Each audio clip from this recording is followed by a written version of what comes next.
Ay! Naku, last. And that's what you know in the group. You can throw that lead right.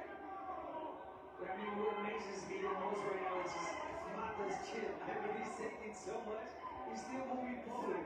You know, this is the first fight of Mata's career he trained at altitude. You can see him still fresh here in the final round. But there's a lot of work for him to be done in the future so he can be more active like we keep criticizing. Yeah, you mentioned, I mean, he started late in his career. He's learning on the job. So definitely a learning experience, a learning fight right here for Mata. He will be moving your head side to side. I'll tell you, he's going to be a tough underdog. Yeah, moving forward. Yes. Oh, yeah. Against anyone.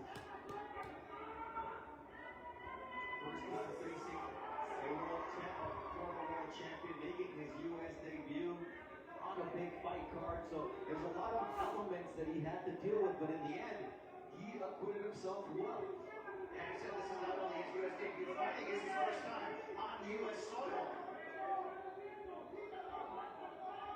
Did he tell you what was his name? Oops. Maybe the Bellagio Fountains, but yeah, that'll be it. Yeah, so close, man. Uy! Madugo na yung ilong.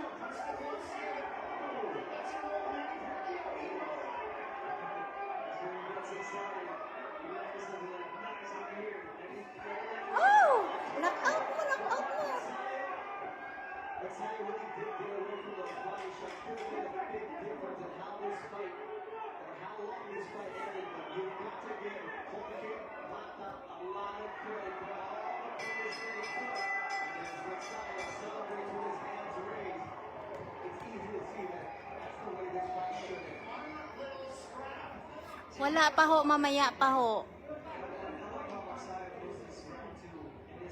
Hello, mamaya pa lang ho. Hello, shoutout sa 13K na nanonood. Thank you so much guys. Hindi ko kayo ma-shoutout mga palangga ha. Kasi manonood rin ako. At least nakapanood tayo. Ayan.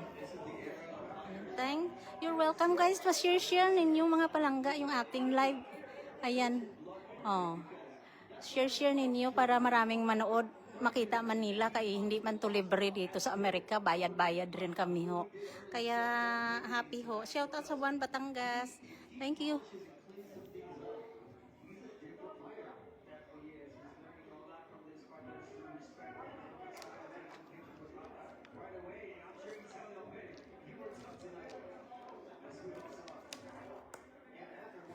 Shout out sa 3.2 watcher. Thank you so much guys.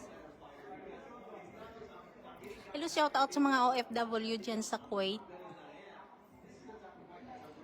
Wala pa, hindi pa tapos. Shout out sa mga taga Quezon City. Good morning. Paki-share ninyo mga palangga ang ating live. Please share. Thank you so much. Thank you for watching my live. Welcome to Rhoda Avery live at Texas, USA. Ayan. Wala pa ho, hindi pa tapos kay Marshall. Thank you, thank you. Judges Mike Fitzgerald and Jack Reese see it 100-90, and Judge Glenn Feldman sees it 98-92. All three judges in agreement for your winner by unanimous decision, Mark Magnifico Magsayo. Yay! Congratulations, Philippines! Ayan. Wins shutout on 2 of the scorecard. Mark Messiah continues his path toward the world title.